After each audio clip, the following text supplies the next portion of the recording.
La vision que j'ai de la France, c'est de faire un territoire accueillant pour les entrepreneurs, pour les chercheurs, pour les inventeurs et pour les travailleurs. Pour cela, nous devons voir ce que font les autres et mettre notre appareil productif à hauteur de concurrence des autres. Je vais prendre des exemples. On peut parfaitement aimer l'ISF. Mais si on veut l'ISF, on sort d'Europe. Si on reste dans l'Europe, on ne peut pas être le seul pays qui a un impôt sur le patrimoine. C'est tout. On peut parfaitement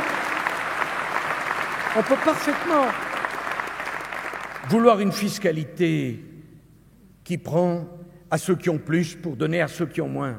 Mais attention, si on reste dans l'Europe et dans le monde tel qu'il est, on ne peut pas pénaliser nos entreprises plus que celles qui exercent de l'autre côté de la frontière, y compris lorsqu'on n'est pas dans une région frontalière. On peut parfaitement défendre l'idée du SMIC, mais on ne peut pas se retrouver dans une compétition où notre grand voisin à côté peut donner du travail à des travailleurs venant de l'Est qu'on paye en dessous du SMIC, alors que nous, on n'a pas le droit de le faire. Voilà la réalité des choses. Voilà le débat que je souhaite poser. Le débat, cher Michel, il n'est pas entre les Européens et ceux qui ne sont pas européens. Le débat, il est de tirer toutes les conséquences de notre inscription dans l'univers européen.